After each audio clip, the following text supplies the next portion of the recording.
warahmatullahi wabarakatuh. Perkenalkan, nama saya Fatin Azhara. Saya berasal dari TBO 1 dengan NIM 0310242045. Jadi berdiri saya di sini, saya akan menjelaskan tentang PPT saya mengenai konsep dasar filsafat pendidikan Islam.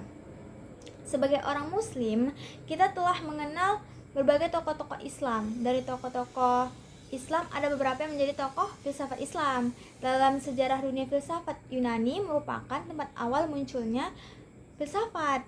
Pemikiran filsuf masuk ke dalam dunia Islam melalui ahli-ahli filsafat yang dimana terletak pada Suria, Persia, Mesir. Budaya dan filsafat Yunani masuk ke negeri-negeri tersebut dengan adanya ekspansi Iskandar Zulkarnain pada zaman Bani Umayyah. Perhatian lebih dipusatkan terhadap kebudayaan Arab, maka pengaruh kebudayaan Yunani dalam Islam belum kelihatan jelas. Kemudian, saya akan menjelaskan pengertian dari filsafat. Pengertian dari filsafat ialah ibu kandung yang menjadi dasar perkembangan ilmu-ilmu dalam sejarah Islam. Ia menjadi sumber paradigma yang belum disadari atau tidak selalu mendasari perkembangan ilmu-ilmu keislaman. Filsafat merupakan induk ilmu pengetahuan yang di dalam istilah kata filsafat telah dikenal manusia lebih dari 2000 tahun yang lalu, yakni pada masa Yunani kuno yang berada di Miletos, kemudian di Asia Kecil, tempat perantauan orang Yunani. Di tempat inilah awal munculnya filsafat. Hal ini memberikan informasi bahwa pengenalan terhadap filsafat sudah dilakukan sejak dahulu kala, yang mana filsafat digunakan oleh manusia sebagai produk kegiatan berpikir murni.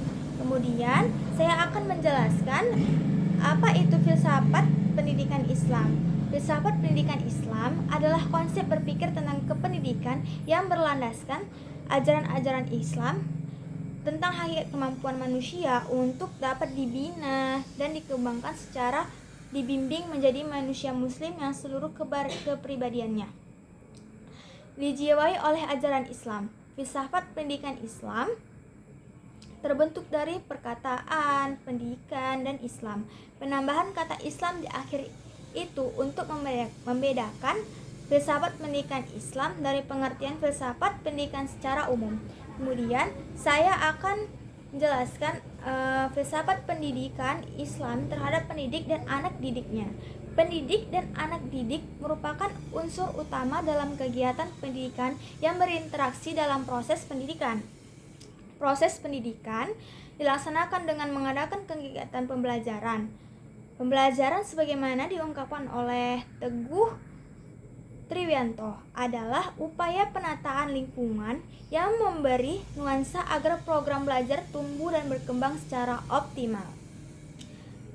Kira-kira apa ya konsep dasar filsafat Islam? Konsep dasar filsafat Islam adalah pemikiran manusia yang sistematis, radikal, dan universal tentang hakikat Tuhan, alam, semesta, dan manusia berdasarkan ajaran Islam. Filsafat Islam berlandaskan pada ajaran Al-Quran dan hadis, sehingga sumber ilmunya adalah dalil-dalil wahyu dan Rasulullah. Ada beberapa konsep dasar pendidikan Islam. Yang pertama, filsafat pendidikan Islam berlandaskan prinsip tauhid dengan tujuan membentuk manusia bertakwa yang bermoral.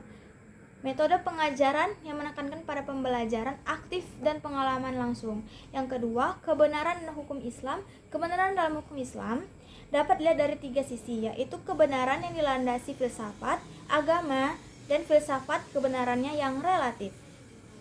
Yang ketiga, aliran filsafat pendidikan Islam.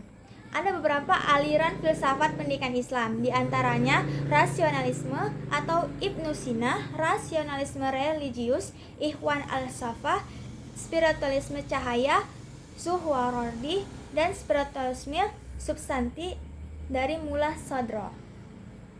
Tujuan dari konsep dasar pendidikan Islam yang pertama membuktikan adanya Allah dengan memikirkan penciptaan langit dan bumi. Yang kedua, mengingatkan dimensi moral, spiritual, dan etis dari semua prodi filsafat. Yang ketiga, mencari kebenaran seperti yang juga dilakukan oleh ilmu dan agama. Dalam konteks pendidikan Islam, filsafat Islam bertujuan untuk membentuk manusia yang bermoral dan bertakwa. Yang kedua, mengembangkan karakter. Yang ketiga, menumbuhkan ruh ilmiah pada pelajaran. Yang keempat, menyiapkan pelajar dari segi profesional, teknik, dan perusahaan. Dan yang terakhir, filsafat pendidikan Islam didasarkan pada prinsip tauhid dengan Al-Quran dan Sunnah sebagai sumber utama ajarannya. Nah, dari penjelasan yang saya jelaskan, ada kesimpulan yang saya dapat. Filsafat merupakan pemikiran tentang sesuatu yang umum dan diharapkan dapat menjadi pedoman bagi manusia untuk mencari kebenaran yang hakiki. Nah, sampai segitu dulu ya video saya. Assalamualaikum warahmatullahi wabarakatuh.